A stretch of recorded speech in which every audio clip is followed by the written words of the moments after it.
Howdy, everybody. Welcome back to Cause Before Symptom. I'm your esteemed guest host, the official Urban.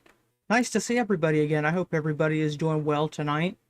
Had to get the whole thing started up and running. It feels like I'm getting like an old engine running or something when I start up a show. There's so many different things you got to do because, especially the thing that I hate having to try to get done the most is the chat in the same spot because there are a bunch of different ways to do it, but the way that I've resolved to do it, because I can use as many platforms as I want, is like a software that it opens all the different chat windows for me, and then I put it into the broadcasting OBS. But then Rumble has come out with their own new version of the canvas, so that might be something to try in the near future. Nice to see you, Argertis, and nice to see you, Boots. I'm glad everybody could be with me tonight. We're going to probably just kind of watch some things that I've been wanting to watch and chat about it, and just kind of get caught up with everybody. It's been a while. Seems like we're kind of seeing a general deterioration of things as of late. Unfortunately, it seems like that's where we've made it to lately, but what I want to do is I want to play my little intro because I wanted to make a grand return. So here's hold the up. little song You hear that? that it created for me, Gemini. Got the new chrome wallet chain that I designed myself. Put your boring pleated khakis back up on the shelf. Urban's back, tell everybody that you know. He's here to run the whole entire show. Urban's back, it's a cultural phenomenon. Urban's back, he's here to run the town.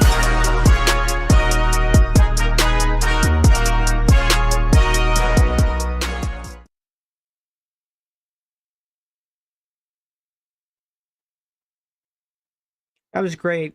I love that. That was just great. I wanted to make a little entrance, and so I was like, I originally wanted to do the Eminem, but it wouldn't do the copyrighted um, intellectual property, whatever it calls it. But that was good enough, so I'll keep that around, and that'll be a little uh, bumper intro for me from now on.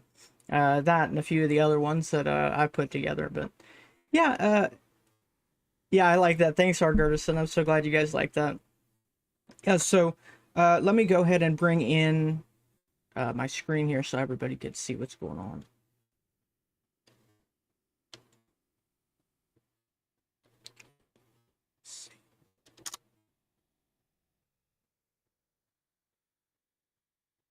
Awesome, there we go. Now let me move me. Yeah, so this is a channel, a group that I really like, True Stream Media. We watched some of their stuff last time, and they've really been doing great work covering just this insane speeding up of time that we've seen. And the way that I best heard it phrased was that when you have a large loss of life, when you have a lot of people getting killed, what happens is you have this almost kind of a devaluing, but if you look at it from two directions, the dual point of view, this grand loss of life, which devalues life, it causes time to move very fast. And then what that ultimately does is that does lead to some growth afterward. You know, think about what happened after World War II. You know, there was this big boom. And that's going to be seemingly important in what comes, at least for me. You know, I'm 26, and so that means that this will be the rest of my life. This is what I'm dealing with for the foreseeable future. And a lot of us have been on this train for a long time. We've been trying to warn people, and I thought right before I started the show, it was odd. It's like we're the on Fallout, you know, the video games Fallout series, we are the radio the talk radio people that you're listening to on the Pip-Boy, which is like it's like a big wrist computer. It's like the smartphone. But the for those of you who don't know, Fallout set kind of like in this Cold War era, but then everything got the nuclear bomb, and so it's a fallout world. But it seems all the more real lately. I do believe that a lot of what we're seeing now is trying to get fear stoked. So I want to get that out of the way. A lot of this, you have to understand, is from a perspective where they want people to be in fear. They want people to always be scared. They want people like that, because that is ultimately the way to program somebody, is you do it through causing that moment of chaos, because the moment of chaos is what makes somebody believe that they have to make a choice. You don't have time to think. You need to choose right now. Oh, I disappeared trying to get the layering right. There we go. Yeah, so that's the idea. So please understand that, and that's why I want to give kind of my thoughts as we go through this. But this channel that I'm going to show you a video from today, TrueStream Media, it's a great channel, and they've been around for a very long time on YouTube, and they do a good job at presenting this from a rational point of view, because so few people do that now. It's unfortunate, it really is. So let's go ahead and get started.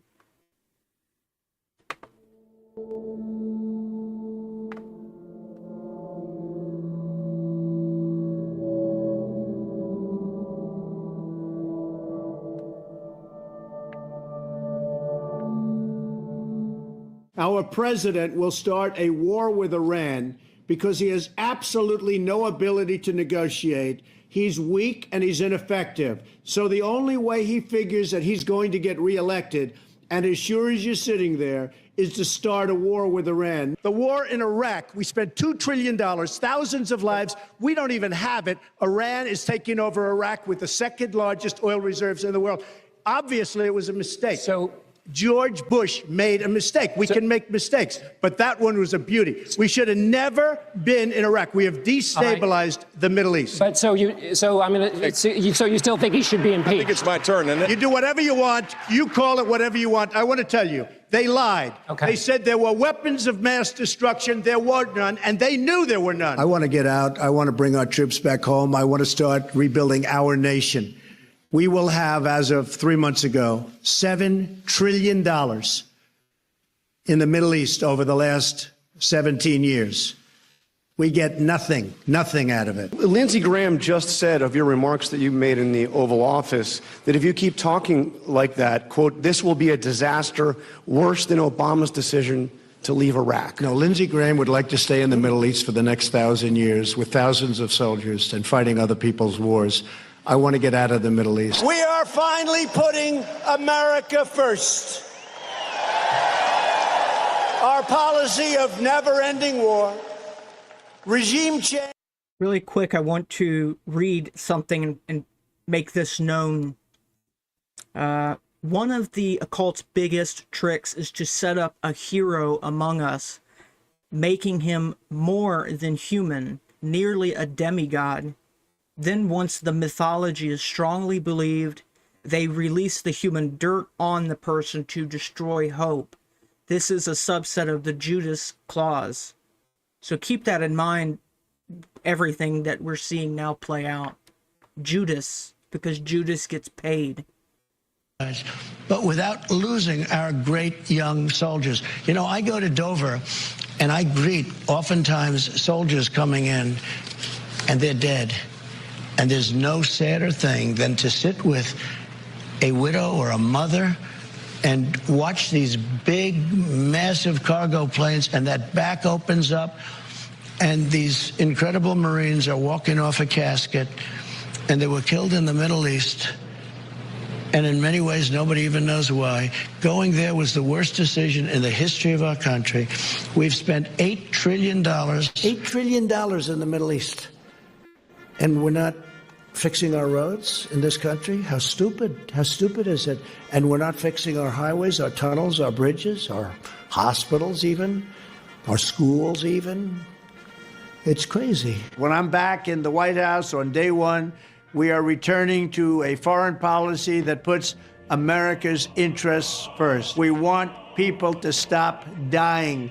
I've been a recovering neocon for 6 years now. Like the foolishness with which we ricocheted around the world, intervening, think it was in our best interest, when really we just overturned the table and created something worse in almost every single scenario, has led to almost, I mean, the hubris of the Pentagon is that they want to now tell other countries how to do counterinsurgency based on what we did in Iraq and Afghanistan. Like, are you kidding me? So you really have learned nothing. Okay, nothing. So yeah, you're right. The trust there that our political leaders or our generals would have our best interests in mind is totally broken. It's totally broken. I acknowledge that completely. There's never been a more clear choice in any election in my life, and our ability to live in a truly peaceful and free and prosperous country is on the line. I'm a lieutenant colonel in the Army Reserve. I've served now for over 21 years.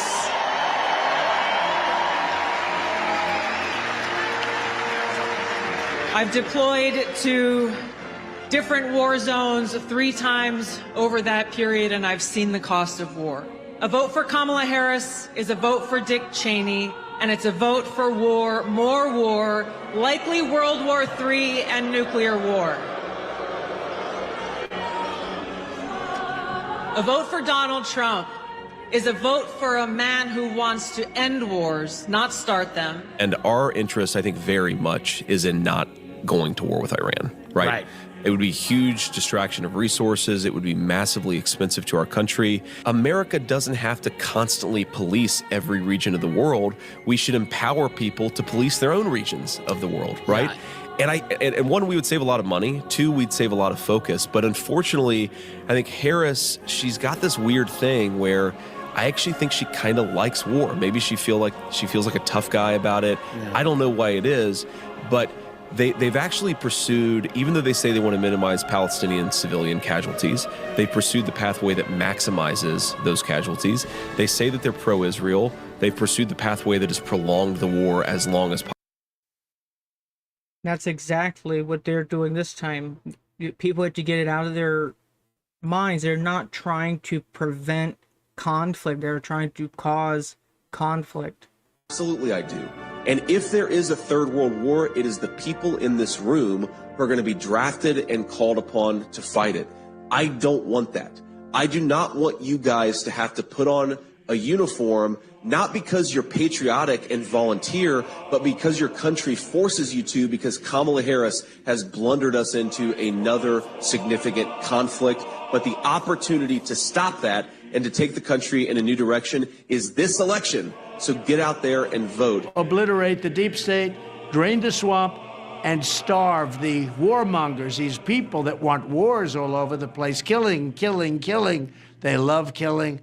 And the globalists out of our government. We're going to get the warmongers and the globalists out of our government. In addition, there must also be a complete commitment to dismantling the entire globalist neocon establishment that is perpetually dragging us into endless wars, pretending to fight for freedom and democracy abroad, while they turn us into a third world country and a third world dictatorship right here at home. The State Department, the defense bureaucracy, the intelligence services, and all of the rest need to be completely overhauled and reconstituted to fire the deep staters and put America first. We have to put America first. Like in 2017, we will again build the strongest military the world has ever seen. We will measure our success not only by the battles we win, but also by the wars that we end, and perhaps most importantly, the wars we never get into.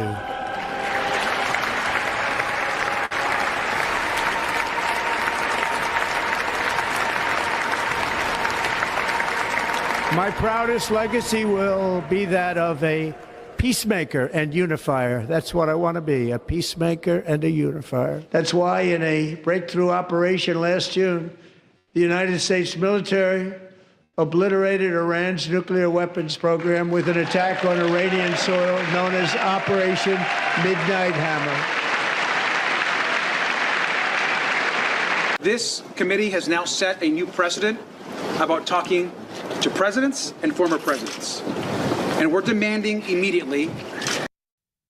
We're not talking to the president anymore. He's going to be kept in the dark. He's not going to be hearing anything about what we're doing anymore. And you better bet that that's what they're doing. That we ask President Trump to testify in front of our committee and be deposed in front of oversight Republicans and Democrats. And that should happen immediately. He is the person that appears almost more than anyone else in the committee, and it needs to happen right now. Mr. Chairman. Okay, so I would like to just put this idea out. I would like people to ponder on this for a moment.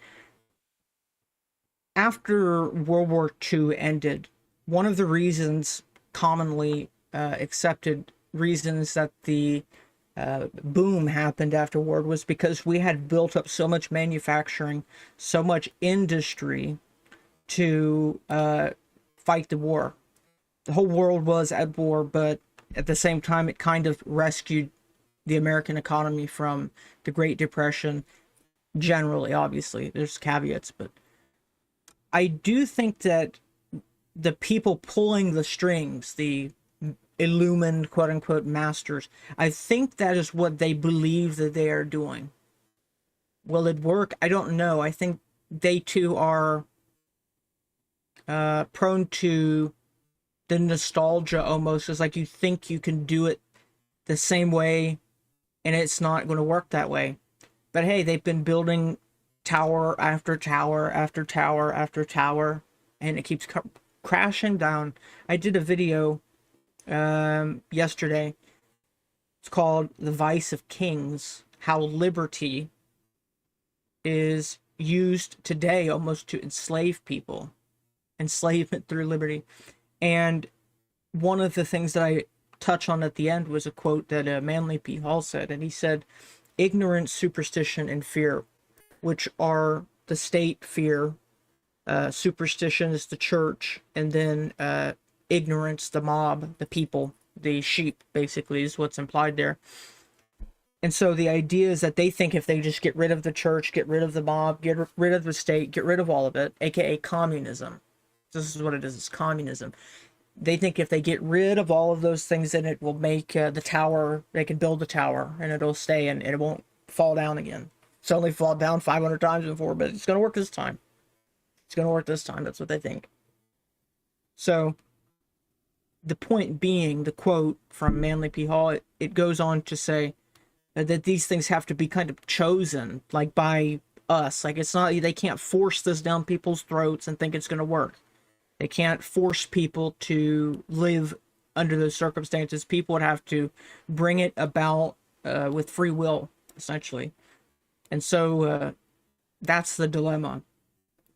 That they think that they are going to save the world, be the Prometheus, and that's not quite what's going to happen. They've actually made everybody crazy. Now the crazy people are normal, and we're surrounded by crazy people. That's exactly the circumstances. We're surrounded by crazy people.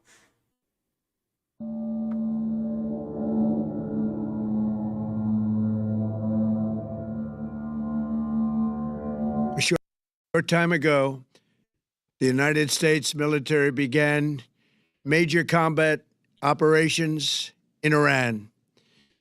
Our objective is to defend the American people by eliminating imminent threats from the Iranian regime, a vicious group of very hard, terrible people. The lives of courageous American heroes may be lost, and we may have casualties. That often happens in war. But we're doing this not for now. We're doing this for the future, and it is a noble mission. We pray for every service member as they selflessly risk their lives to ensure that Americans and our children will never be threatened by a nuclear-armed Iran. But Reuters is reporting that the name of this operation, according to the Pentagon, is Epic Fury. I don't see this as him starting a war. I see this as a preventative measure to prevent a war. Are you committing that Iran is not and will not build missiles that would have the capability to I didn't tell people Carner is going to be back on next Wednesday. I'm not sure if he told you guys when he was going to be back, but he'll be back in a week. So for the people who come in and they don't know who I am, that's who I am. I'm covered for James while he's out for the next week. To reach the United States.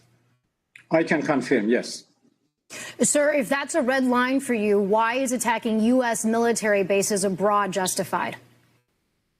But because they are attacking us. They are U.S. military, installations, facilities, bases who are attacking us. We are under attack. This is obvious. I think what will happen is that even if the United States is able to kill illegally Iranian leaders, the next generation of Iranians, the Iranians that did not see American atrocities in Iran before 1979, some Iranians that did not understand why their parents and grandparents were anti-American. Those Iranians will take over. Now they understand why American government is an imperialist, vicious government, and a government that attacks other countries and kills little children. They understand they're fighting the Epstein class that either rape little girls or bomb little girls. I know you support these strikes, but obviously there's going to be a lot of the president's support.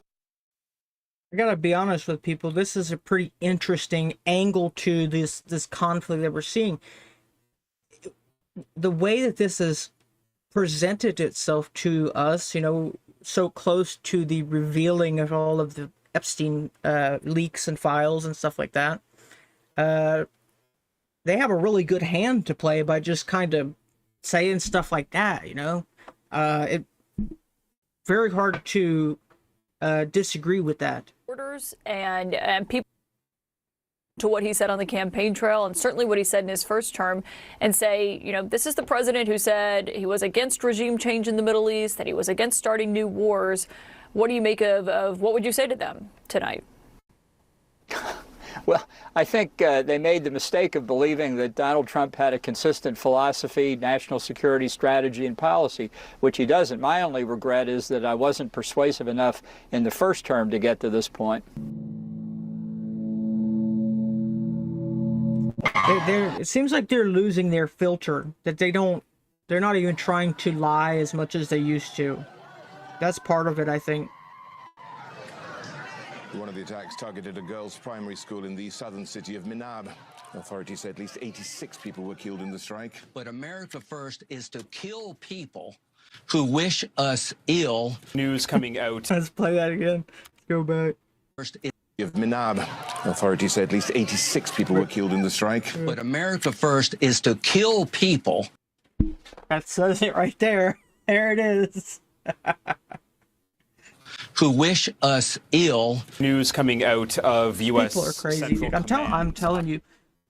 We used to be, it was great back in the days when all of us here in this channel, we were the crazy ones. We were the conspiracy theorists. That was great. Fine with that. Now everybody has seen the truth. And so now 51% of everybody has gone crazy, which means it's not crazy anymore. It's completely normal. And so that means we are surrounded by these crazy people. And this is going to be difficult news for Americans. In a post to social media just within the last 10 minutes, it says 3 U.S. service members have been killed in action, 5 seriously wounded as a part of Operation Epic Fury. Cuban government is talking with us. They're in a big deal of trouble, as you know. They have no money. They have no anything right now. But they're talking with us. Yeah, we are vindicated, but... it's like, I would have honestly loved to just be crazy and none of it been real. And it's like, I know that it, unfortunately, but it's like, I really wish I could have just been crazy.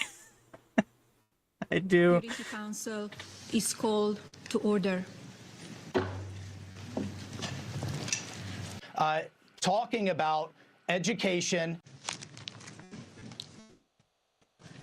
The provisional agenda for this meeting is maintenance of international peace and security, children, technology, and education in conflict. This is a family of peace. I don't have present-day intelligence on what progress they had made towards rebuilding nuclear weapons since we bombed their facilities. I have no indication that they were anywhere close to getting nuclear weapons because our bombing was devastating.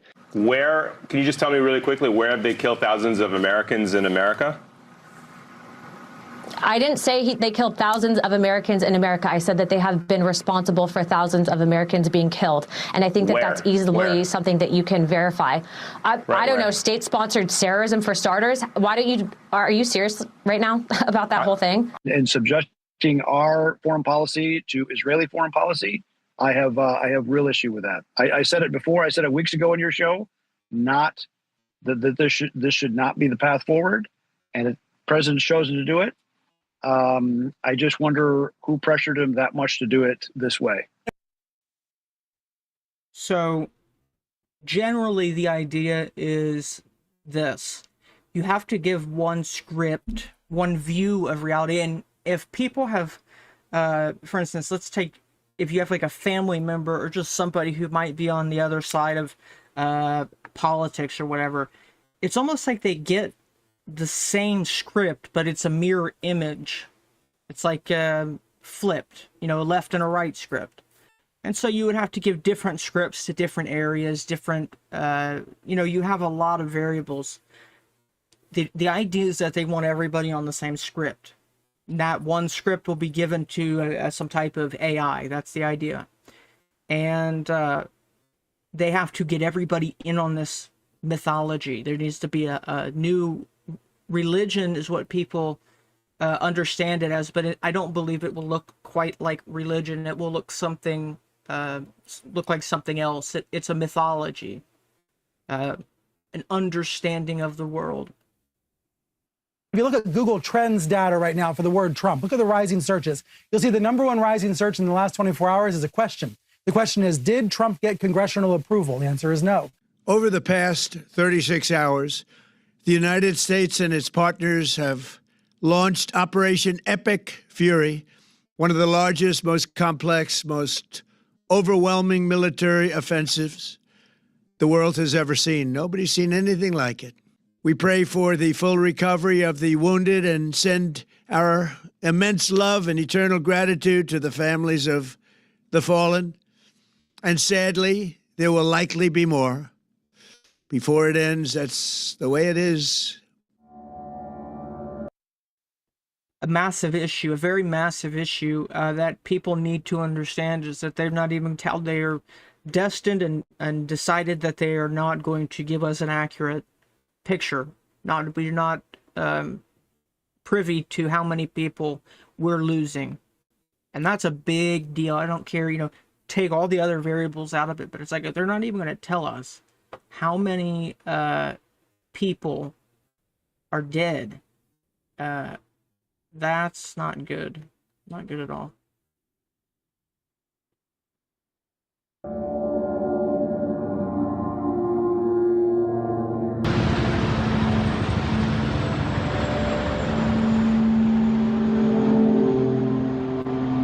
Thank you, everybody. We have a lot of great service members here with us, too, in this beautiful building. Isn't it beautiful? We're adding on to the building a little bit. We're improving the building. See that nice drape? When that comes down, right now you see a very, very deep hole. But in about a year and a half from now, you're going to see a very, very beautiful building. And there's your entrance.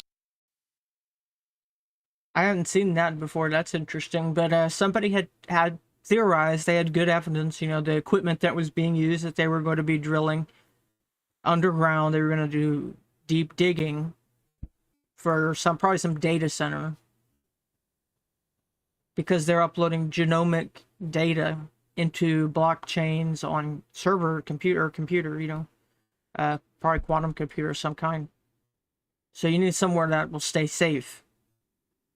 To it right there. In fact, it looks so nice, I think I'll save money on the doors, because it can't get more beautiful than that. I picked those drapes in my first term. I always like gold, but I think we can save a lot of money. I just saved curtains, but and it'll be spectacular. It'll be the most beautiful ballroom. I believe it's because I built many a ballroom. I believe it's going to be the most beautiful ballroom anywhere in the world. Did the president not run on not starting a war with Iran?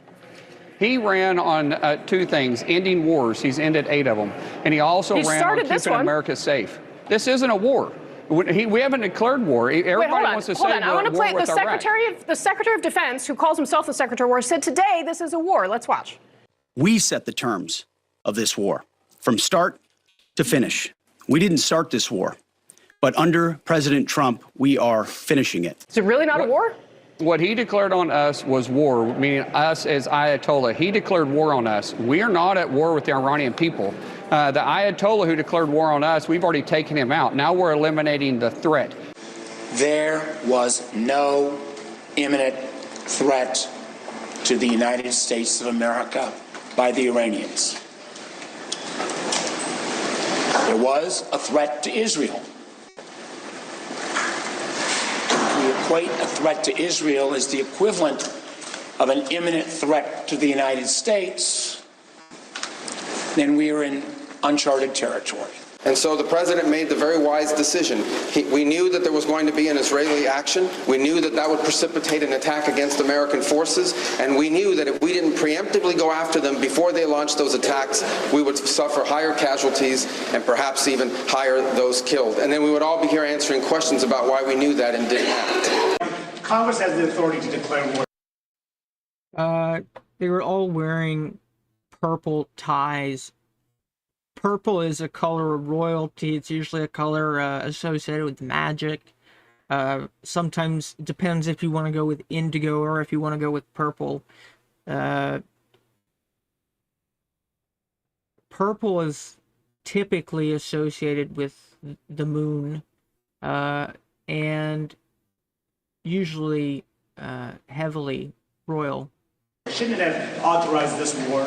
In my view, right now, our military and the commander-in-chief, he is presiding over the completion of an operation that was limited in scope, limited in its objective, and absolutely necessary for our defense. I think that operation will be wound up quickly. This is absolutely in violation of the Constitution. And my reaction today was, are we still a republic? The president has taken the power of the purse, which belongs to Congress. He's taken the power of taxation that belongs to Congress. He's taken the power of war that belongs to Congress. And the Republican leadership in both houses is absent. They are rubber stamped. That's what you have in an authoritarian nation. Are we still a republic? With maximum authorities. No stupid rules of engagement, no nation-building quagmire, no democracy-building exercise, no politically correct wars. We fight to win, and we don't waste time or lives. As the president warned, an effort of this scope will include casualties. War is hell, and always will be. A grateful nation honors the 4 Americans we have lost thus far and those injured. The absolute best of America. 6 months ago, the American people were told that we use B-2 bunker buster bombs to completely obliterate and destroy Iran's nuclear program, and anybody that said otherwise was fake news. I think the question is, if you can't clearly articulate why this started, how do you tell people how it's ending? How do you not clearly articulate how it started? 1983, 1989, and please understand, you know, my crazy versus normal people, that's like actually very real. I mean that absolutely, literally, these people are talking for 500 different truths at once. They believe this 1 hour, and then they believe this another hour. And if you catch them when they're coming out of the bathroom or something, they might have something they don't even know, and so it messes the whole thing up. 1980. Well, I don't remember hearing any Republicans say we should vote for Donald Trump because he's going to go to war with Iran for those reasons. I mean, the president actually ran on not going to war with Iran. So every single policy decision the president makes has to be the centerpiece of a campaign speech. I think. Well, I think if you say you're not going to do something and then you do it, suggests a whole new level of sneering at the Constitution and maybe gives us some standing in court. But it's much better to do something than nothing. If we do nothing, it's like, okay, we don't care if the president's a king and can just take us to war willy-nilly. The Constitution doesn't matter. It's an unacceptable risk, especially in the hands of a regime that's run by radical clerics. The Ayatollah was a radical cleric. That entire Remember, it's a satanic trick to accuse your enemy of doing what you're doing, being a hypocrite. So that's exactly what you're seeing. Regime is led by radical clerics who don't make geopolitical decisions. They make decisions on the basis of theology, their view of theology, which is an apocalyptic one. That has to be taken very seriously as well.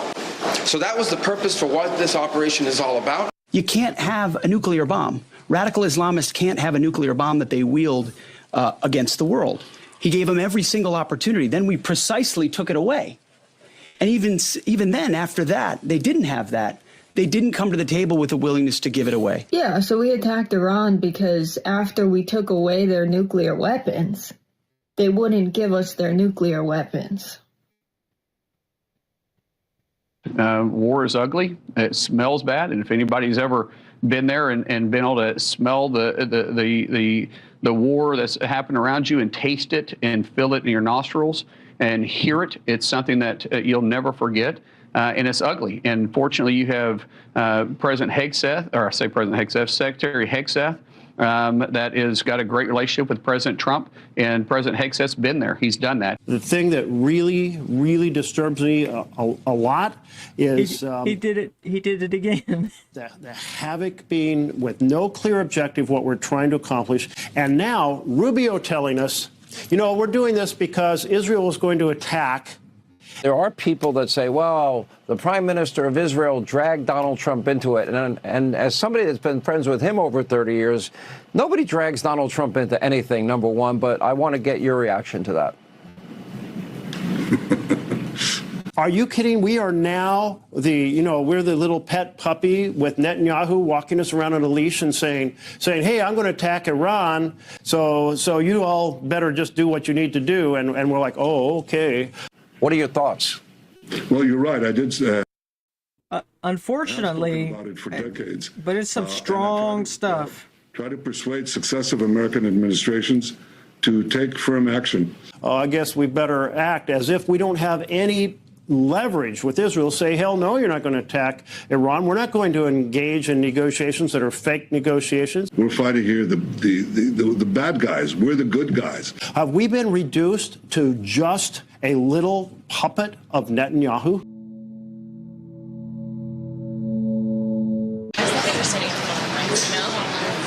I just want to say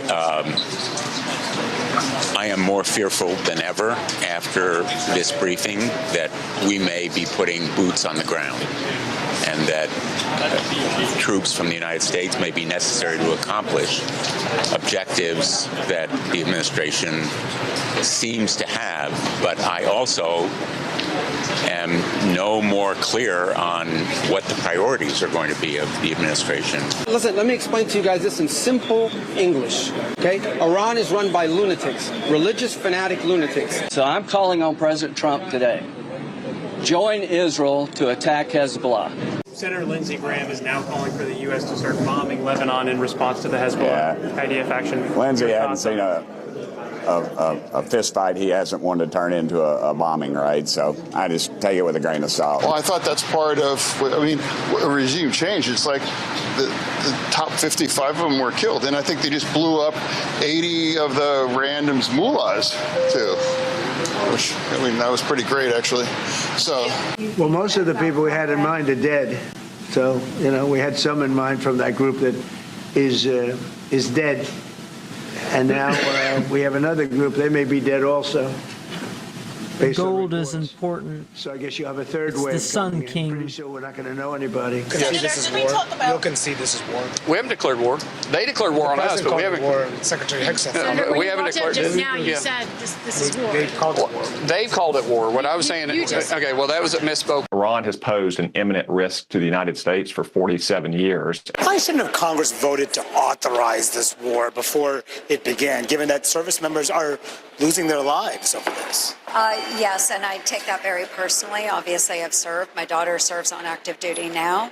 But I would love for anyone to name the last time Congress authorized operations or strikes in other countries. Iraq and Afghanistan. This is serious.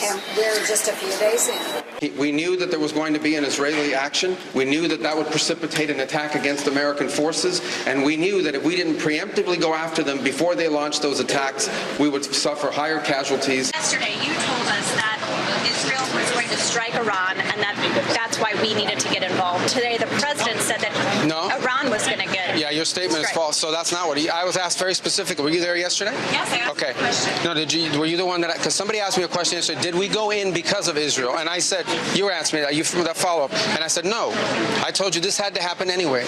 And now Spain actually said that we can't use their bases, and that's all right. We could use their base if we want. We could just fly in and use it. Nobody's going to tell us not to use it. The idea that a few colleagues here would try to move a war powers motion and resolution to the floor right now is dangerous. Imagine a scenario where Congress would vote to tell the commander-in-chief that he was no longer allowed to complete this mission. That would be a very dangerous thing. Look, no one wants a nuclear war.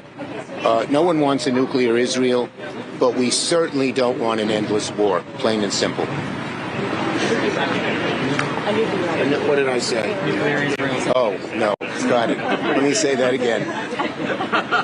No one wants an endless war, but we certainly don't want a nuclear Iran. That's for sure. I guess the worst case would be we do this and then somebody takes over who's as bad as the previous. Again, it's so sloppy, and it's scary because we have come to tolerate evil. We've come to tolerate it. Tolerance. They say tolerance is a good thing. Liberty and vice and all that, that's a great thing, is what they say. So, Person, right? That could happen. We don't want that to happen. That would probably be the worst. You go through this, and then in 5 years you realize you put somebody in who was no better.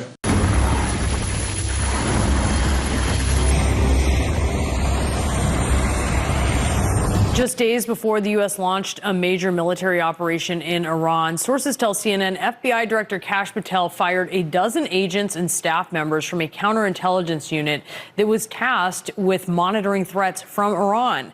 They were ousted because each was involved in the investigation of President Trump's alleged retention of classified documents at his Mar-a-Lago estate. I'll tell you what, I have never had more compliments on something I did. People felt it's something that had to be done. So if we have a little high oil, it's true. It's been in all of the media, and it's just so crazy. It really it doesn't have when you really put these things together. Like, for instance, there was back in 2016 there was the Ingersoll Lockwood Barron Trump books that Trump had the reference in. Okay, fair. But then there was an old TV show from like the 50s or something, and it was this guy that comes to the town, and his name's Trump, and he says that everybody in the town is going to die from a meteor storm if he doesn't if they don't pay him to save them. And so they all pay him to save them, and he wants to build a wall to save them for the meteor storm. Okay, and then another book by this author the author's name is Leslie Donald Epstein. And the book is called King of the Jews. I swear. And the guy's name is Trumpelman, I think is how it's called. Trumpelman. So what is going on? It's like, did they either, one, have the ability to plan all the way back when these books were created, or is this fulfilling the plan? Are they planning that far ahead? Or are they messing with us somehow? Are they messing with our mind, doing some Orwellian editing of history, messing with quantum computers? That's a real possibility. The quantum computers have been operational much longer than we think because we know about them. If we know about them, that means that they've probably had those for years. Military classified technology, that they're working on underground bunkers and stuff. So I think people have to understand that, and that's what I see a lot of people, they have a hard time with that. The technology that they have access to. The only reason we don't know about it is because we don't have the words to understand it and talk about it. Absolutely. It's just been all around us. And it seems like that's kind of almost a predictive programming makes it happen. It's a manifesting on the group level. But at the same time, if that is the case, which it may be true, that would mean that the computer has already been in charge for a long time. That's what it means. It means that the computer has already, they've already been processing data. This is data driven. To plan that far ahead, you need to have the data to make that possible. And it could mean a bunch of different things. But that means that they have been collecting data and they have been processing it with machines for a long time. And as a matter of fact, because I said that, there is a video clip that I might as well show. This is a bit eerie. So this is how long I can verify that they have been doing those types of calculations. Are you suggesting that the New York Times is biased in its treatment of the question of Zionism, Israel's existence, the United States' relationship with the Arab world? I will have to put all the articles of the New York Times written on this subject and draw the conclusion. You can put this to the computer and it will answer you. What you're saying is that, yes, you do believe. Well, let's wait for the answer of the computer. Washington Post? The same. The networks? So what he's saying is he taking articles or posts, putting them into, you know, those huge computers that they had back in the, like the 60s, 70s, whatever. Those huge computers, that's what they were doing with them. That's what those big machine computers were for. It was for doing these types of calculations, for predicting things. It was the first kind of AI, but it was, you need to have people doing it. A lot of work and hours went into it. But something tells me that it's possible that there has been a machine that has been able to give them enough information to plan something 100 years in advance. You know, if there's a book from 1900 or whenever, the 1800s, whenever the Ingersoll Lockwood stuff happened, and you have Nikola Tesla doing his stuff, we don't know. It's like things get crazy. But what they don't tell you is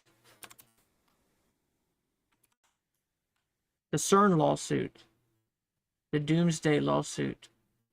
Basically, the court dismissed this case. Somebody tried to prevent the Large Hadron Collider from operating, and the court only investigated so far as to say that they did not have the jurisdiction to hear the case, and that if they didn't care, they're not going to look at it.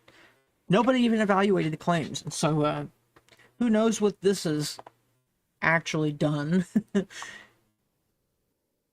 don't know.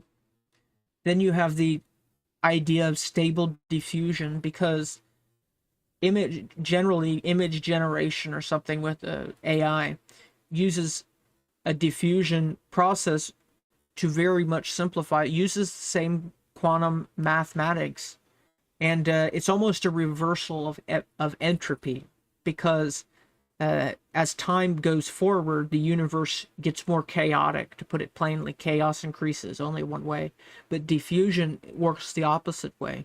You're taking chaos and turning it into an image. Diffusion is what's going on there. And so the prompt, that being the user's input, the prompt is kind of the act of observation, the measurement. It acts kind of that way. So they are really messing with pretty high level concepts by all means. Prices for a little while, but as soon as this ends, those prices are going to drop. What?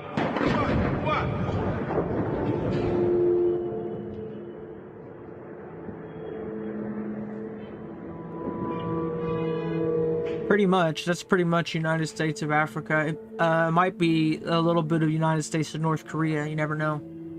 With a little bit of Zionism mixed in there. And also joining us today, Kaylee McGee-White, Fox News contributor, and Benjamin Hall, Fox News senior correspondent and author of the new children's book, Read All About It. Now, CENTCOM also releasing this new video of long-range missiles used in Operation Epic Fury.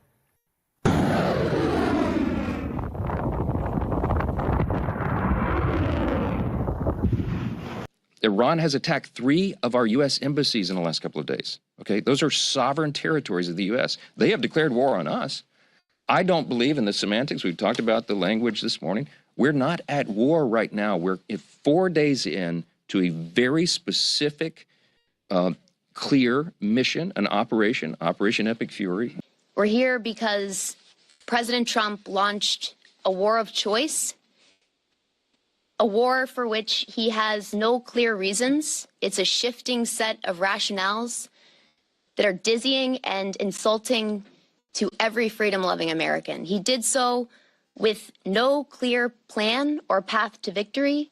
These people are really living in a whole other world. You have to understand that. I'm House of Cards, the show that was really big back in the day and kind of got blown up by everything that Spacey did, Kevin Spacey. But the show makes a lot more sense now that you find out that they were all connected to Epstein, which tells you that the show was probably a very good look into their mind and what the world is like.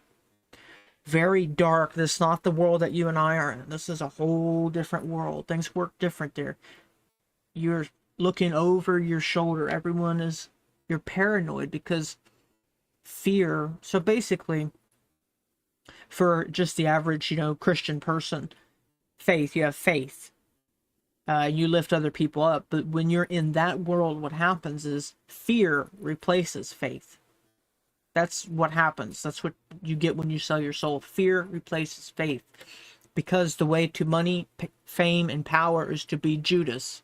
To stab your friends in the back, to sell out, and you get 30 pieces of silver. That's what they are doing. And so, that means to make money and whatnot, you stab your friends in the back, and, you sell them out, do whatever you got to do. And so that makes you paranoid. Makes you severely paranoid when you do that. Because anybody will do it right back to you, and that's how things work. And so you will never find peace. That's what happens. Never find peace. You can never find peace when you live that way. And that will plague you. It starts making you crazy is exactly what happens. That's what you're seeing here, basically. They start inventing logic. They will blame you. They will project. They are living in a whole different world.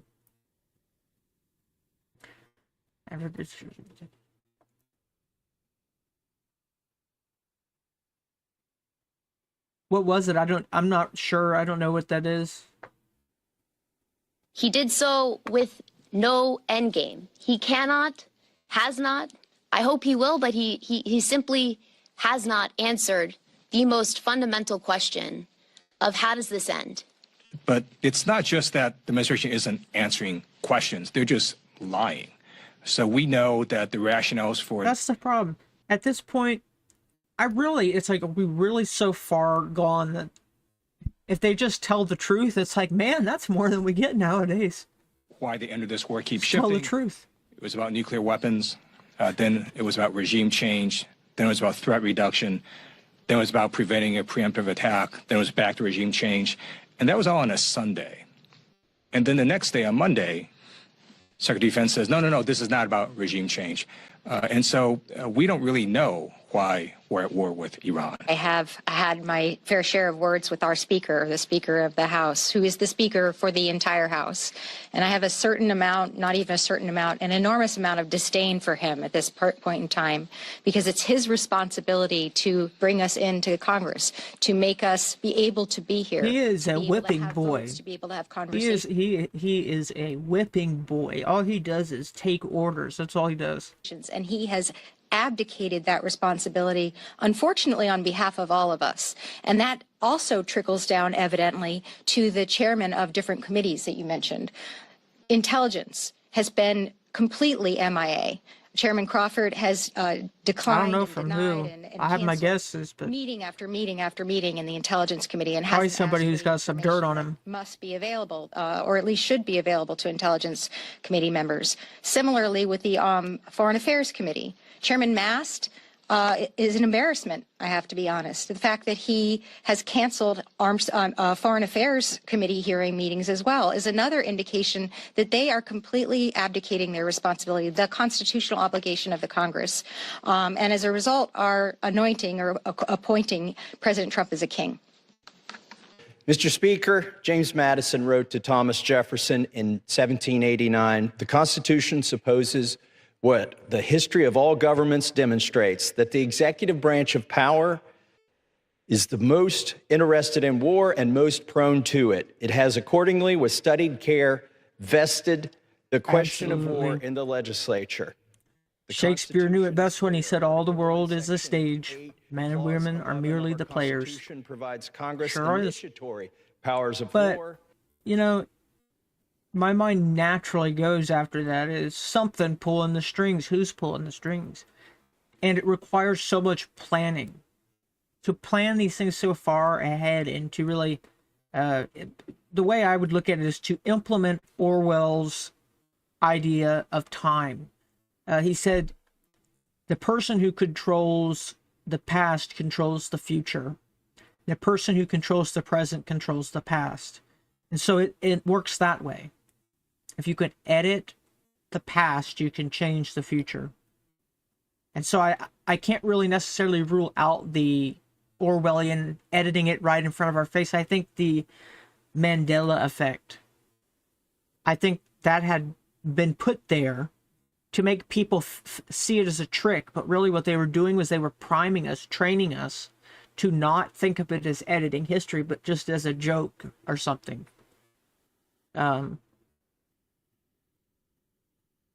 Oh yeah, absolutely.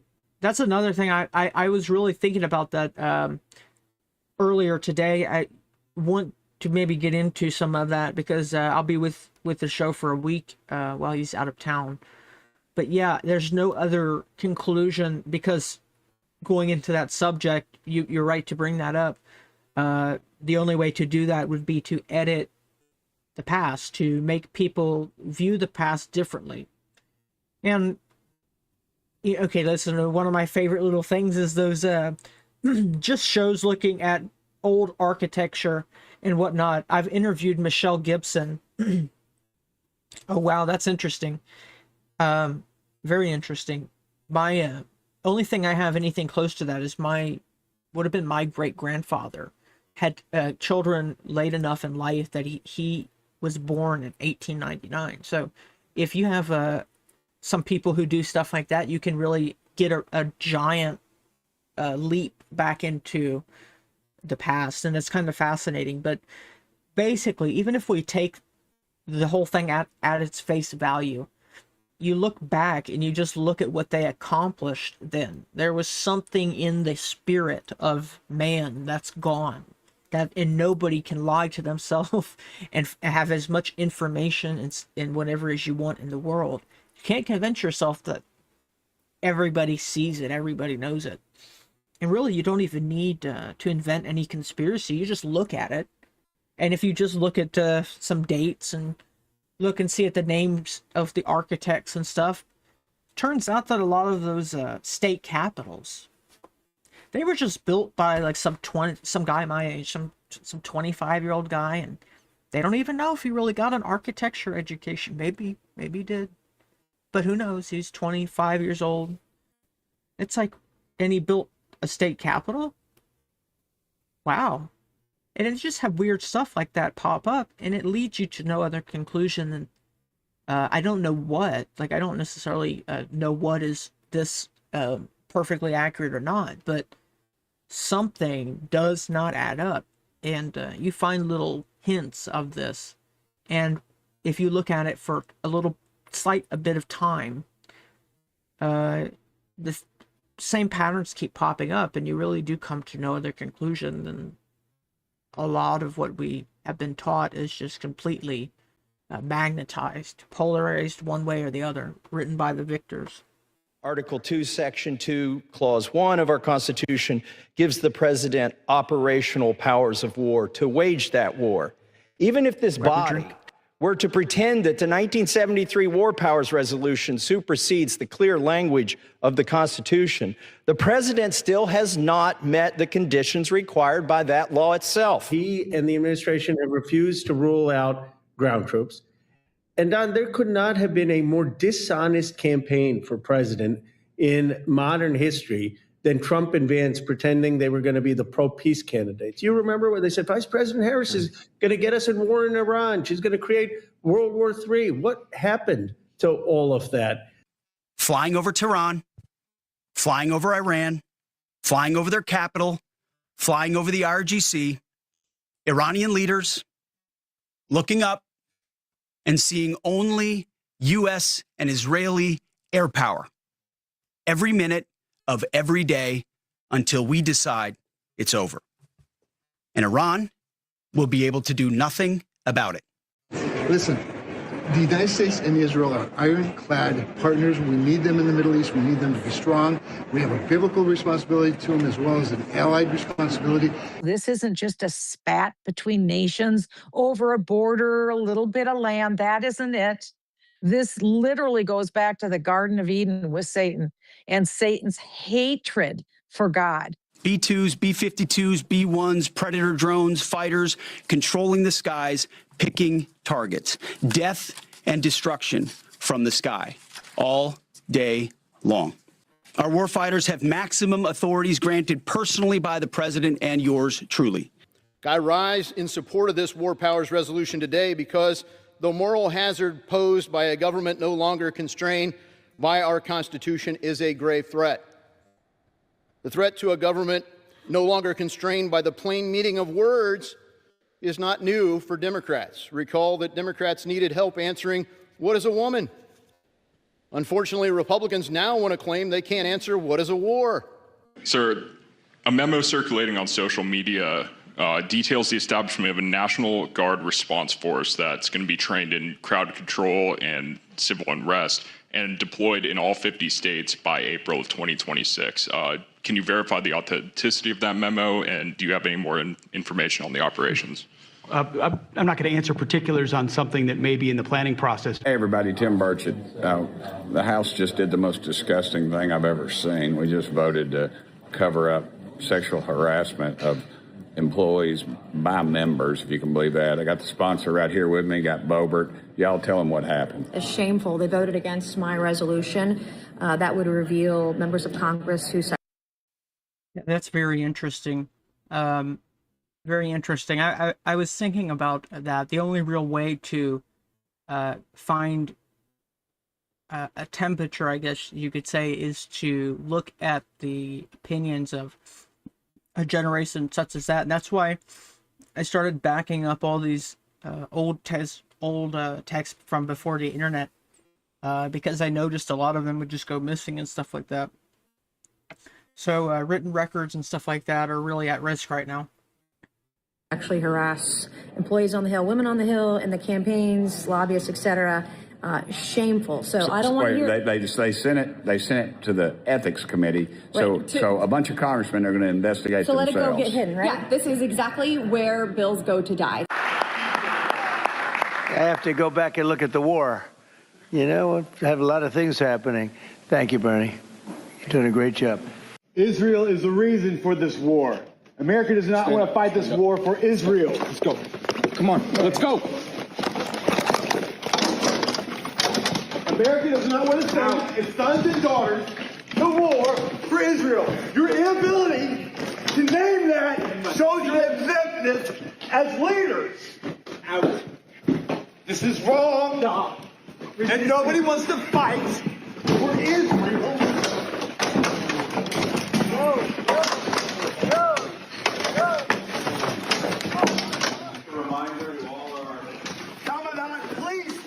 Yeah, I think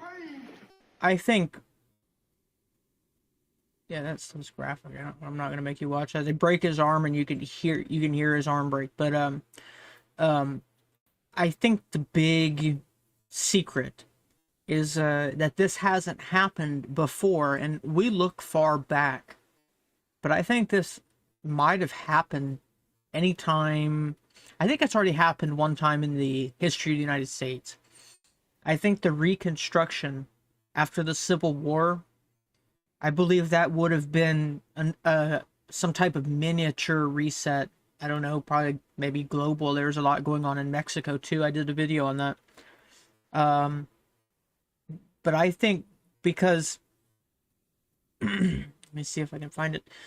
There's a lot that's just kind of disappeared from the history books. Let me show you.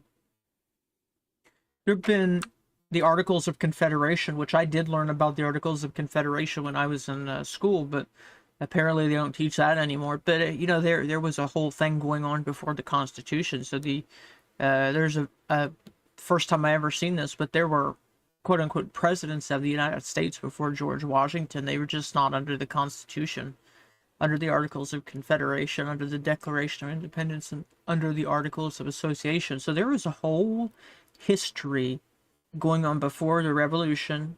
And then I think that there was another country, and that's, you know, the whole corporations and stuff like that. 16th Amendment was never really ratified, and that's pretty much openly talked about, it seems like, so they don't really care. It's been a whole affront towards truth, and thus the Constitution, because you can't have a Constitution if people can't agree on truth. And that's what kind of I mean. It's like even since then, truth has decayed, so it seems like we've kind of already been on this collapse or reset timeline, but all kinds of things don't add up.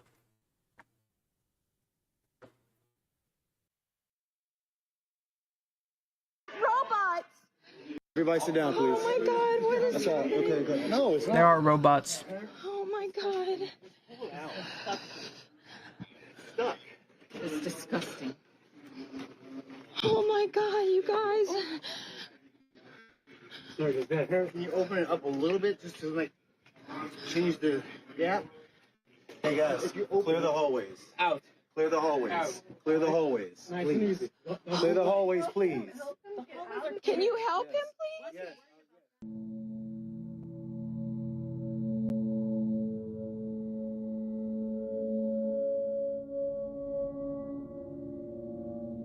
On this vote, the yeas are 212, the nays are 219. The concurrent resolution is not adopted. The dumb, politically correct wars of the past were the opposite of what we're doing here. Mr. Speaker, nobody is defending the Ayatollah. There is no love lost for a brutal government that sponsors terror and murders their people.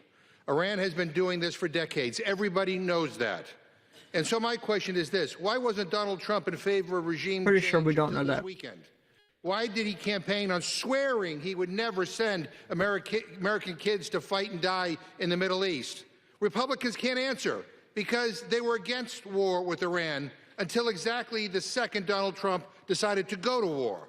And now they're all running around sounding like neocon lunatics. America can't take this level of gaslighting.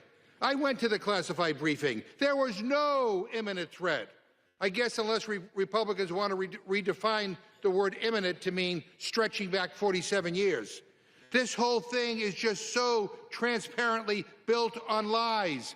Republicans went from imminent threat to regime change to nukes back to imminent threat in the last 24 hours. I'll tell you what this is, Mr. Speaker.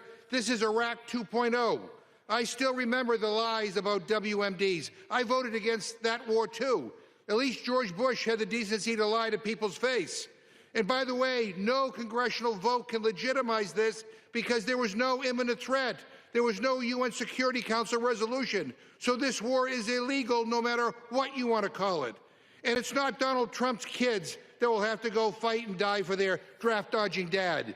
It's not the children of the billionaire Epstein class. It's working-class kids who are going to put their lives on the line. Shame on Republicans. I'm sick of this BS. We're spending billions of dollars a day on a war, and we can't even get Republicans to join us to expand health care in America. How the hell is this America first?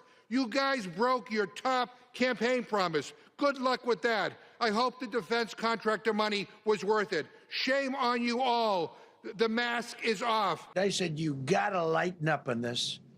We have a lot of heart for people. They came in illegally, but they're good people, and they're working now on farms, and they're working in luncheonettes and hotels and all.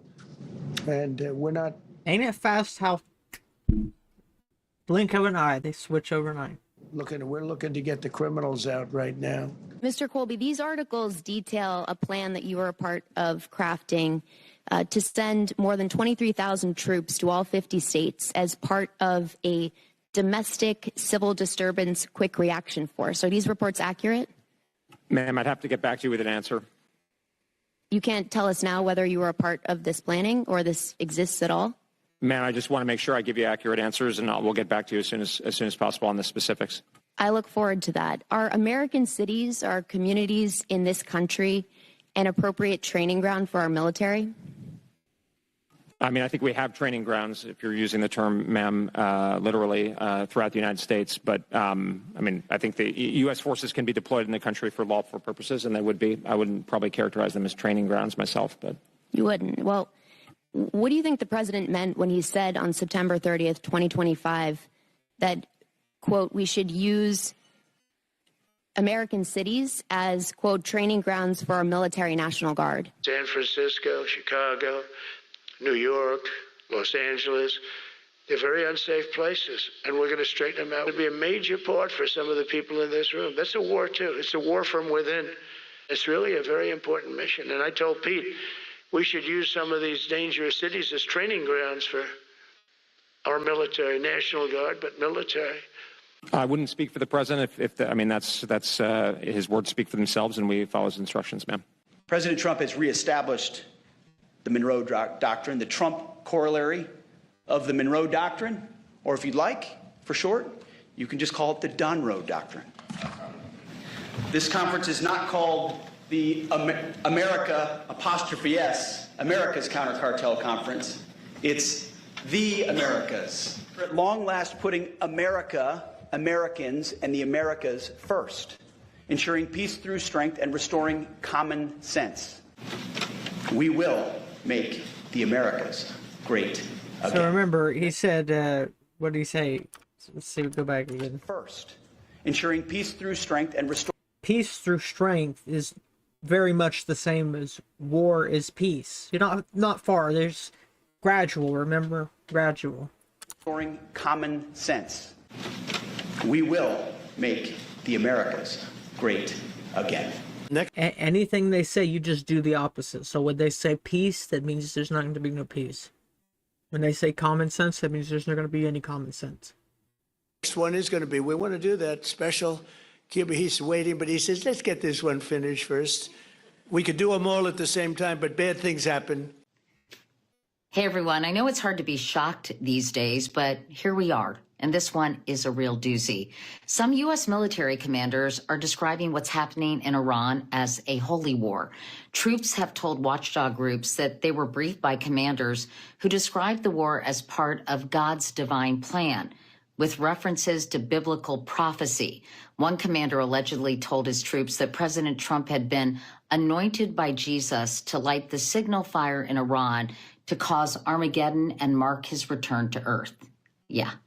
The U.S. military, of course, is one of the most powerful institutions on Earth, and it's governed, at least in theory, by the Constitution, civilian leadership, and centuries of rules that were designed to keep personal ideology out of decisions about war and peace. So hearing a geopolitical conflict described as a religious mission should make every American really uncomfortable. But according to recent reports, more than 200 service members have. This is what it's really based on, maritime law. Because when you're going through the ocean on a ship, don't rock the boat or you're going to get thrown overboard. That's simple. Follow orders or people get hurt, people die. That's how it works. And so it doesn't have anything to do with the Constitution. They're way past that. They are basically sold a mythology, a reason they're doing this. Why are you doing this? And past that point, do what you're told or bad things will happen, especially if you go high. Like if you get to a certain position where you're privy to certain things, past that point you have to enforce obedience. And so you can't bring people into that rank until you know that they can be trusted. It's a cult. It's same thing anywhere you go. It's a very natural thing to happen to group dynamics. Already raised concerns about this framing, saying it could violate the principles of religious freedom within the armed forces. Now, if this rhetoric really is being used inside our military, that deserves serious scrutiny from Congress, from the Pentagon, and from us, the American public. Strike and strike and strike and strike and strike and strike and strike. Cheers to that. There you go. There be that we would strike the ground, for you will give us victory, God. I hear a sound of abundance of rain. I hear a sound of victory. I hear a sound of shouting and singing. I hear a sound of victory. I hear a sound of an abundance of rain. I hear a sound of victory. I hear a sound of an abundance of rain. I hear a sound of victory. The Lord says it is done. The Lord says it is done. The Lord says it is done. For I hear victory, victory, victory, victory. So the truth is, she's doing exactly what they do at the wall, you know, where they rock back and forth. It's called davening. Davening. It has to do with the goddess, and it's almost a erotic, ecstatic feeling. So.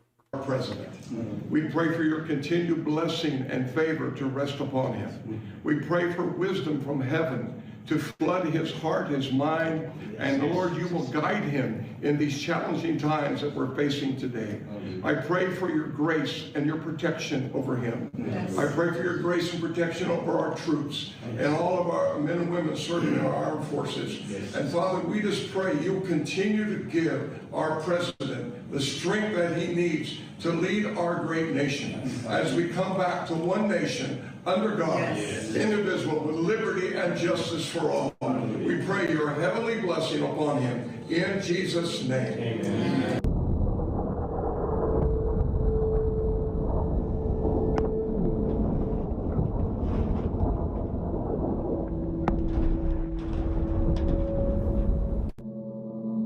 It's absolutely what it is.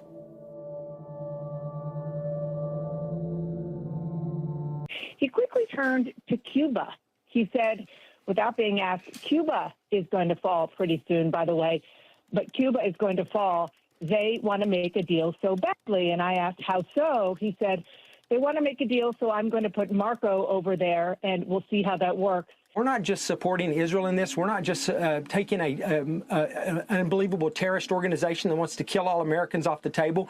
We are supporting the entire world, the entire free world right now with what we're doing. So there's no comparison to the money we're spending right now. It's a drop in the bucket. Tonight. What free world? Do you mean the one like Britain, like UK? That one? Or what, Canada? Which one?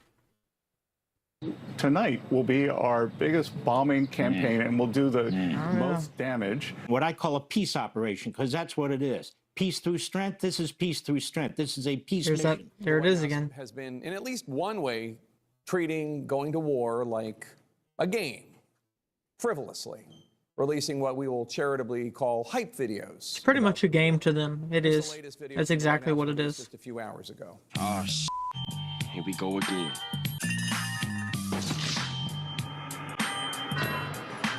Oh, shit. Here we go. This is where we're at. In a video posted on Wednesday, the White House used a clip from Call of Duty video game along with more bombing footage.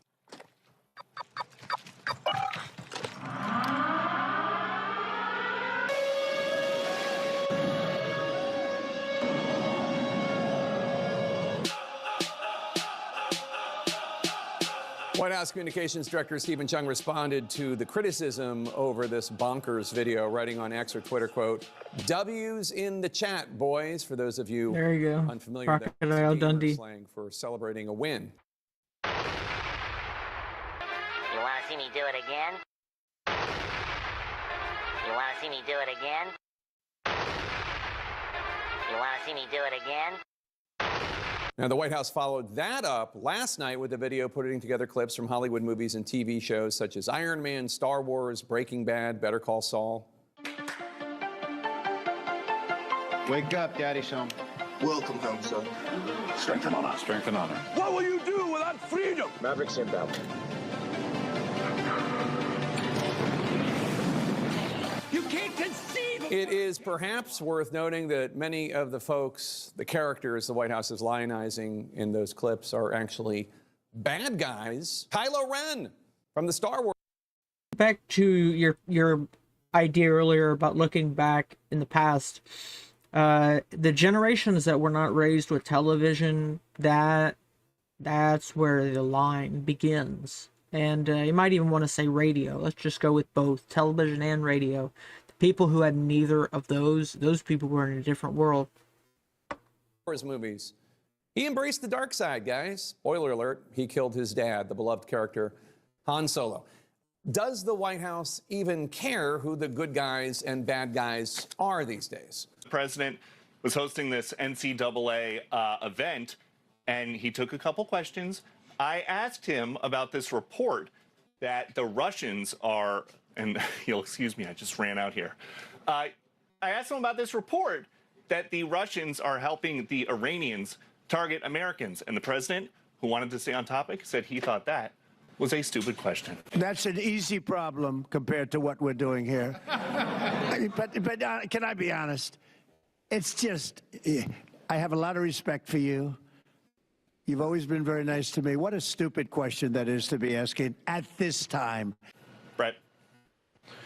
Nice job, jogging to the camera. I know how that goes. Does this put U.S. personnel in any more danger than they otherwise would be? Well, the Russian involvement. No one's putting us in danger. We're putting the other guys in danger. That's our job. So we're not concerned about that. We mitigate it as we need to. Our commanders factor all of this, but the only ones that need to be worried right now are Iranians that think they're going to live.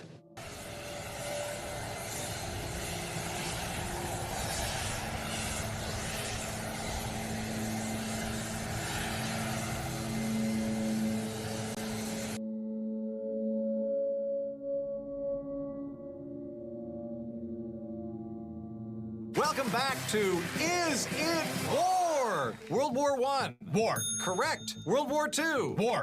Correct. The Vietnam War. War. Oh, I'm sorry, Carl. That was a congressionally authorized counteroffensive. Don't worry, we get right back on track with the Korean War. War. No, that was police action. No, they had tanks and stuff. Well, the police have tanks now, don't they, Carl? You have the Declaration of Independence. What does it mean to you?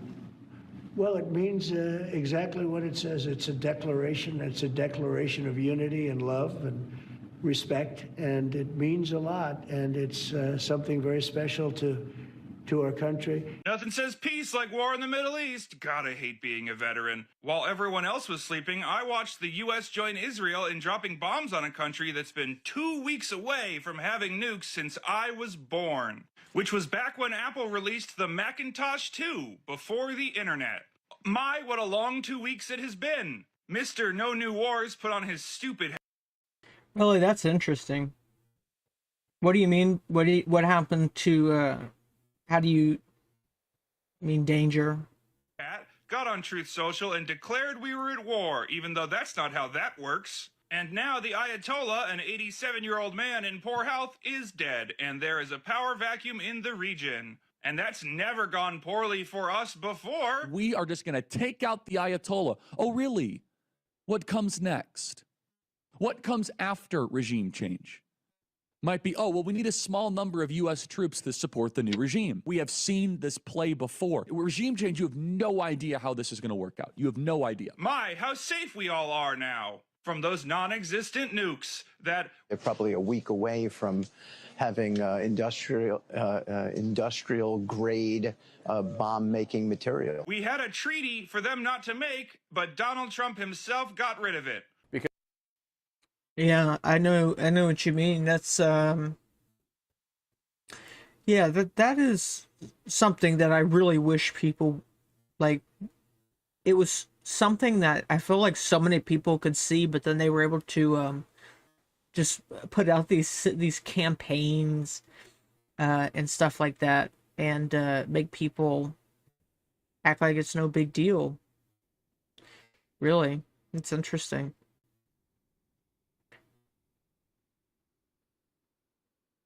Wow. Because they said they were done trying to build a nuclear weapon, yet they're obviously trying to rebuild it. Right, We're not going to but let that happen. If we obliterated it, we being the United States last summer. Yeah. Iran's key nuclear enrichment facilities have been completely and totally obliterated. Then why are you worried about it right now? If it was Because they're obliterated? Rebuilding it, and you can see them rebuilding it. But it was they're not obliterated. enriching. Well, but it doesn't mean you can't rebuild. I mean, people have car accidents and obliterate their bones and their legs, and yet they can still put, they can still put metal back in them and walk again. But I think if it was obliterated in June, how is it February, and we're now, as Steve Witkoff put it, a week away from Iran having this? I don't know. Iran has already made counterattacks at a bunch of U.S. bases, but don't worry, Donald said that would happen. In fact, he got out and said some service members are going to die. And sadly, there will likely be more. Before it ends, that's the way it is. And he's okay with that. I'm just damn furious, you know. The man's a 5-time draft dodger. He's an elite.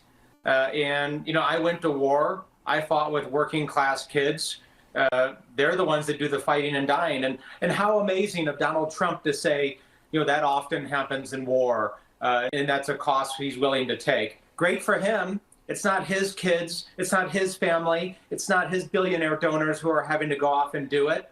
This is everything that's wrong with our national security infrastructure and our policies, right? Elites make decisions. They talk tough. They pound their chests. And then everybody else is left holding the bag. And sadly, there will likely be more. Before it ends, that's the way it is. Insert Farquaad meme. Some of you may die, but it's a sacrifice I am willing to make. Why is he doing this? Maybe because Israel goaded him into it, because they've been trying to attack Iran with U.S. help since I was born. Or maybe it's because the Ayatollah insulted him directly. Or maybe it's for oil. Or maybe it's to distract from the financiers' flight log fiasco. I saw some comments say, this is like your pants and then slapping a child to distract from it. But since our president very famously has himself on television, I don't think that analogy goes far enough. Best case scenario, using best very liberally, is that he attacks a couple more times, feels like he did a good big boy job, and then he stops. Worst case would be him sending in troops to stabilize the region, which I desperately hope he doesn't do, because if you know anything about the terrain of Iran, you know it would make the Iraq War look like a prance through Candyland. This was a stupid decision made by an incompetent president and his cabal of morons. It is both politically, militarily. Guys, that's the big question. How stupid are these people? How much, are they putting on? How much aren't they? That's the question that really has a scary answer either way. Either they're much smarter than they put on, and they're just like cold lying to us, and they're so good at it, and they believe their own lies when they need to, or they are really stupid and either way, it ain't a good answer. And ethically unsound. And it's going to cause problems for everybody around the world for decades to come. And if he really wanted to help the Iranian people, who were protesting the Ayatollah a few months ago, he wouldn't have waited until tens of thousands of them were dead in the streets to make a move. The United States military can deploy a Burger King anywhere on Earth within 48 hours, and yet he spent weeks arranging his toys around the country in a show of force, and then did a big bombing so he could feel like a wartime man. I hate this, and I hate all the people that said that Hillary and Kamala would get us into endless wars, who are now fans of endless wars. And I hate all the people that insulted me for being a part of the Afghanistan campaign that Trump made sure ended poorly, but it just happened to end under Biden because of all the decisions that Trump made right before he left office. But all of that, forget about that. War in the Middle East, good now, actually. I hate being a veteran, and I hate watching my country make the same stupid decisions again and again and again.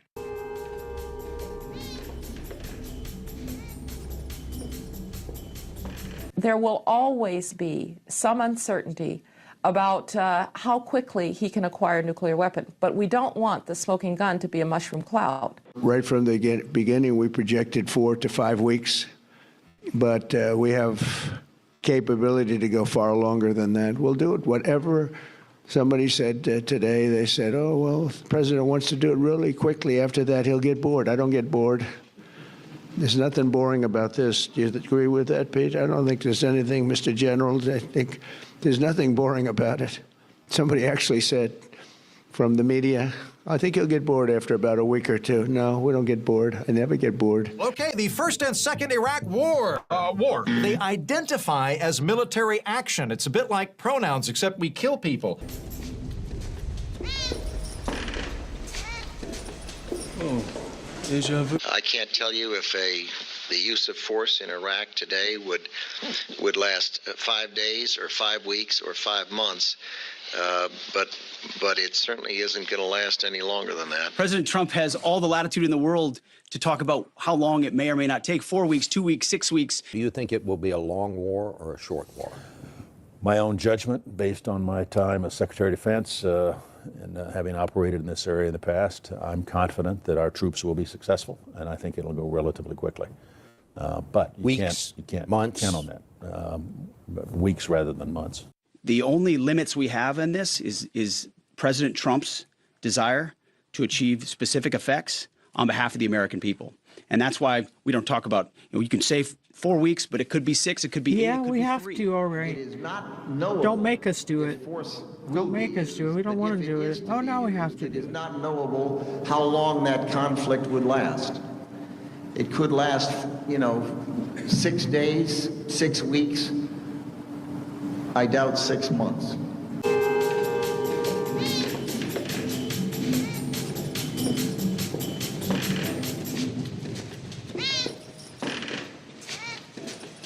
Oh, deja vu. All right, how about Libya? War? I'm sorry, that was kinetic action, not a war. Venezuela. Well, it was an act of war, I think. No, I'm sorry, that was a law enforcement operation, not a war. Right now, you don't. You're playing cards. You're playing cards. You're gambling with the lives of millions of people. You're gambling with World War III. You're gambling with World War III.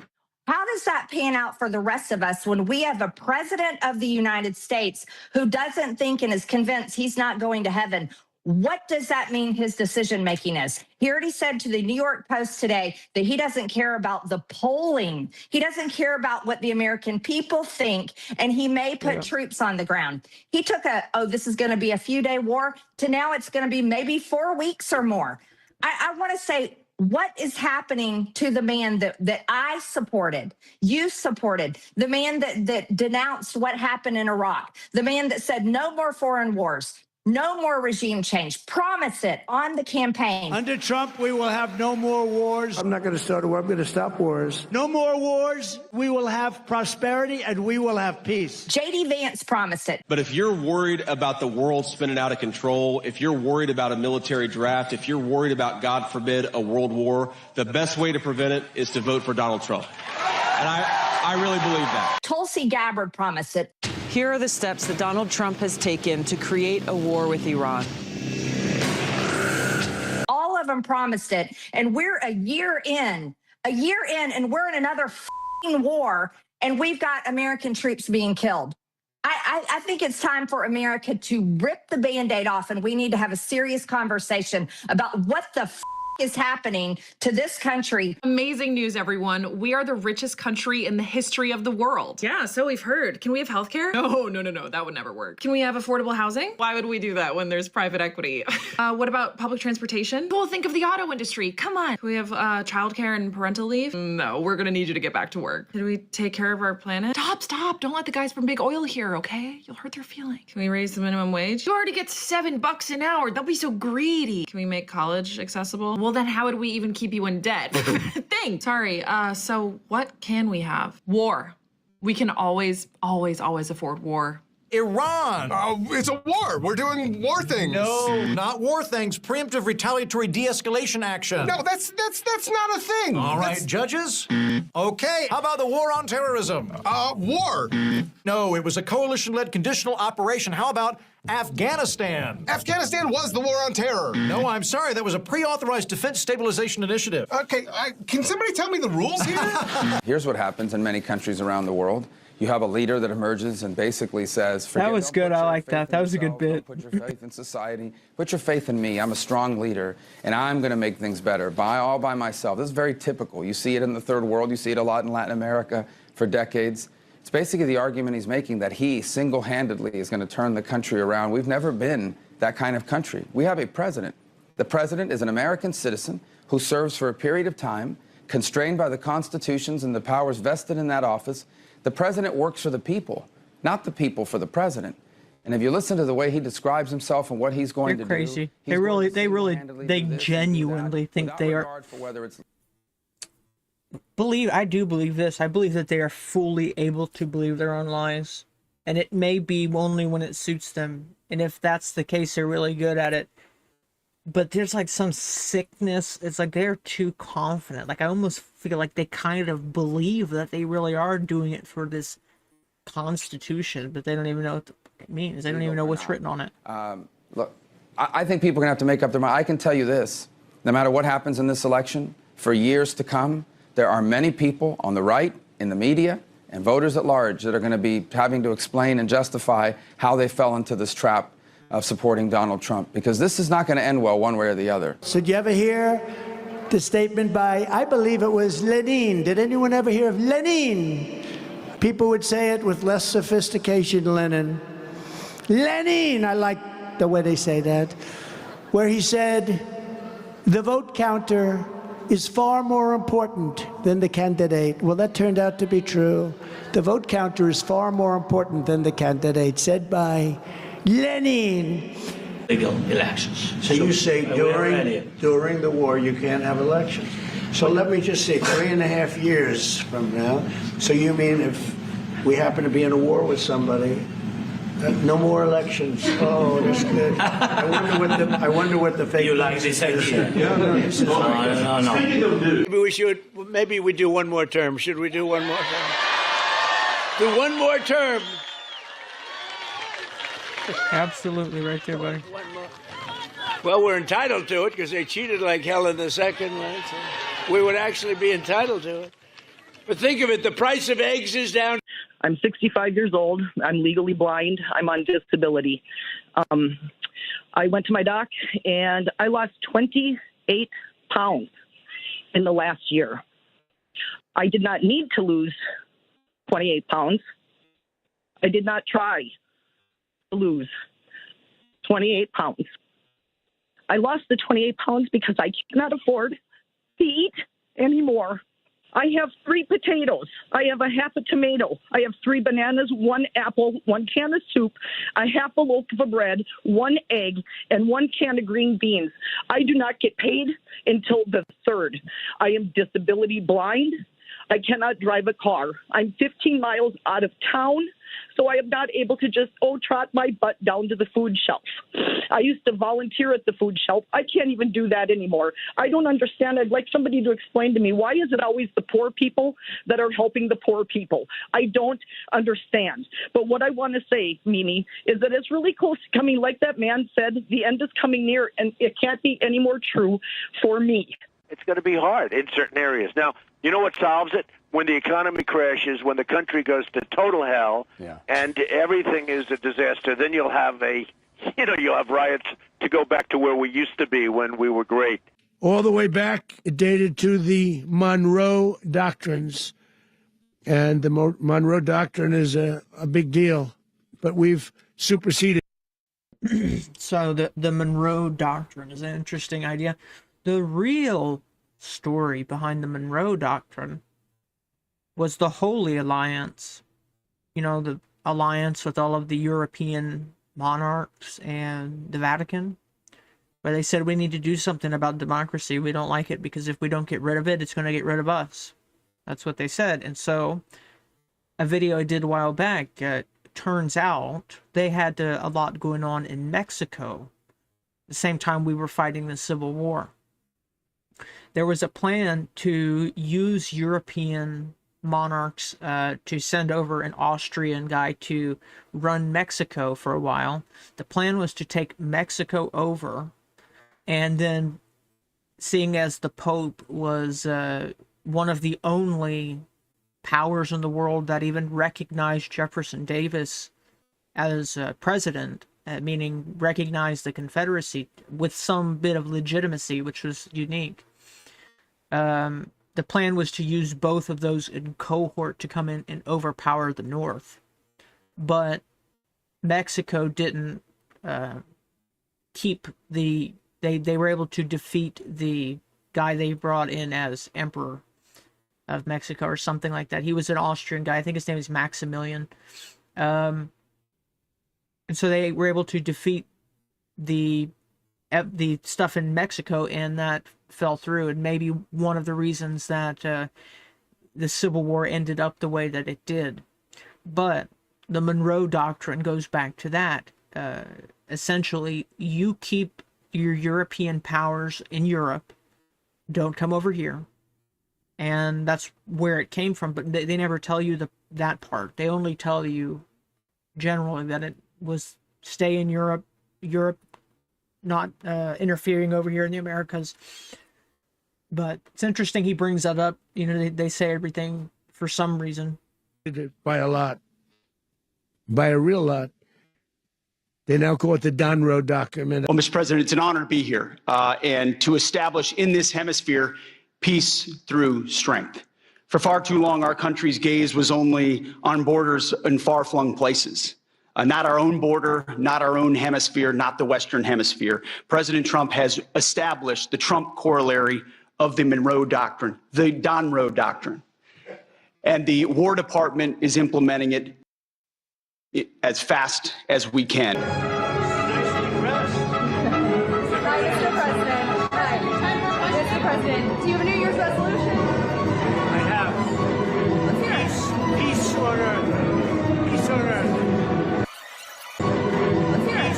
Peace on earth. Peace on earth. Peace on earth. In far-flung places. Not our own border, not our own hemisphere, not the Western Hemisphere. President Trump has established the Trump corollary of the Monroe Doctrine, the Donroe Doctrine. And the War Department is implementing it as fast as we can. Mr. President. Hi. Mr. President, do you have a New Year's resolution? I have. That was December 31st. Peace on earth. Peace on earth. Let's hear it. Peace on earth. Peace on earth. Peace on earth. It's not worthy of heaven. I'm not going to make it. And I was having a good time going. You know, I was having fun. I hope to make it. But I doubt I will, to be honest with you. A lot of you will. I'm not so sure. Take care, buddy. Have a good night. Thanks for tuning in. Theology, which is an apocalyptic one. That has to be taken very seriously as well. Well, I'll tell you what she taught me. This is what I put in writing, part of it. She said, there are people in power. I put this in writing in 2012. She said, there are people in power. And I'm not going to say where she focused my thoughts on that, but there's script in the book of Revelation to bring about Armageddon and the end of the world. They're doing it intentionally, and that's what she told me. And today, Jennifer and I and others had a chance to go see the Western Wall of the Temple Mount, the Western Wall tunnels, so much of the old city.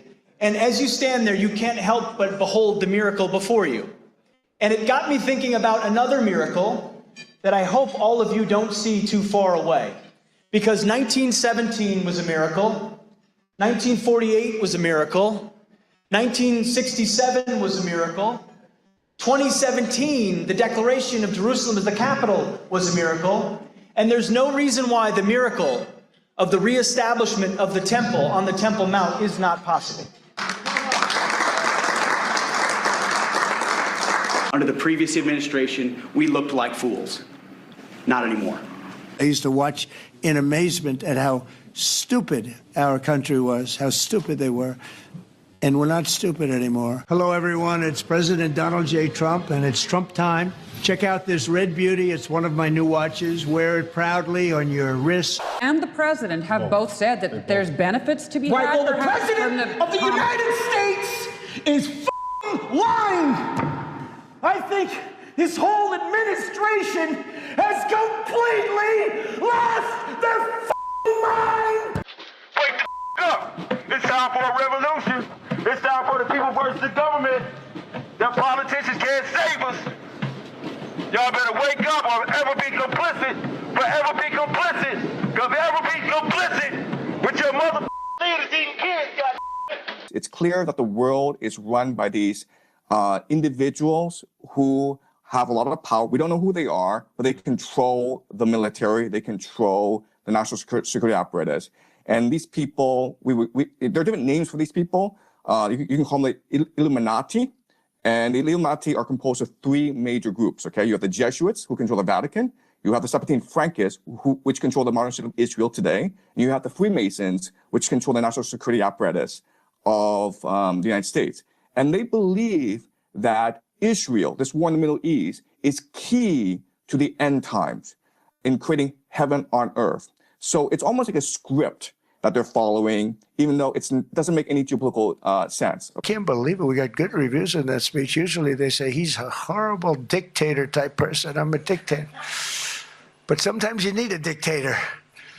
And put America first. We have to put America first. America first. America first. America first. America first. America first. America first. All right, don't cross this line. Otherwise, I can't support you.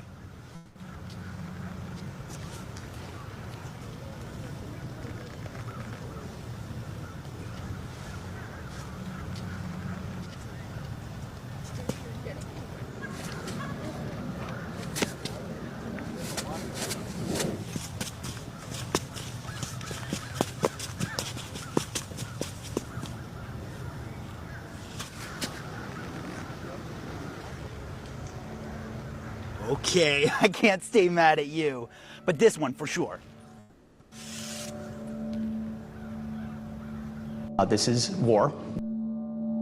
This is war. This is war. This is war. This is war. This is war. This is war.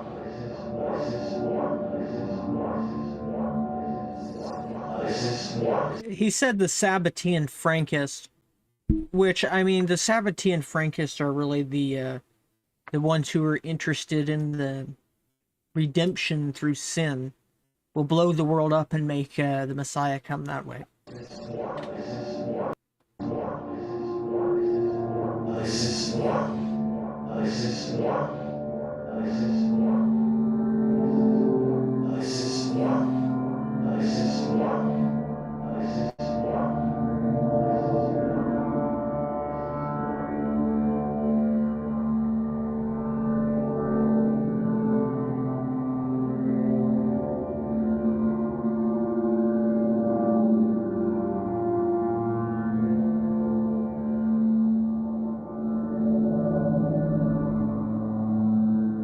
If destruction be our lot, then we must ourselves be its author and finisher. As a nation of free men, we must live through all time or die by suicide.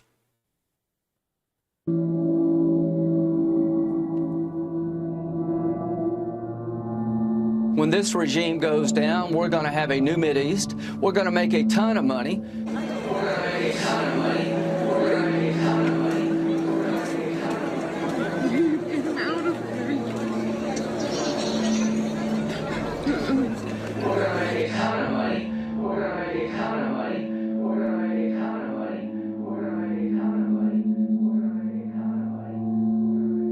This, that, make Iran great. President Trump said the only way to make Iran great is for the people to take over.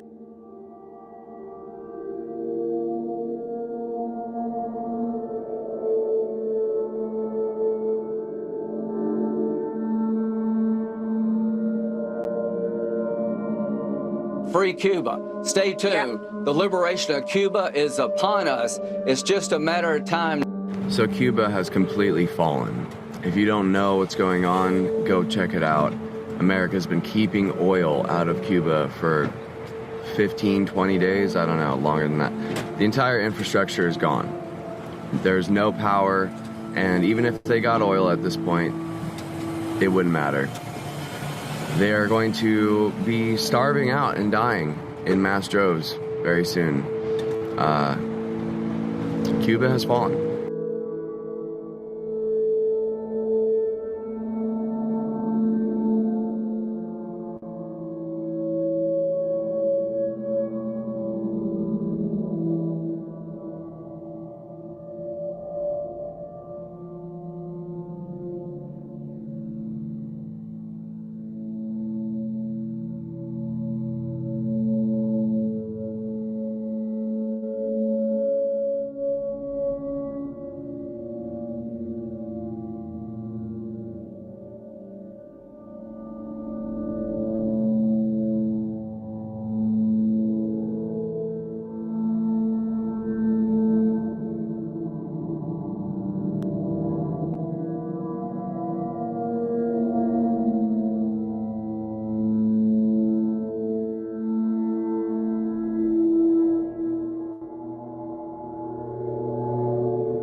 I would like to solve the puzzle. I would like to solve the puzzle. I would like to solve the puzzle. I would like to solve the puzzle. I would like to solve the puzzle.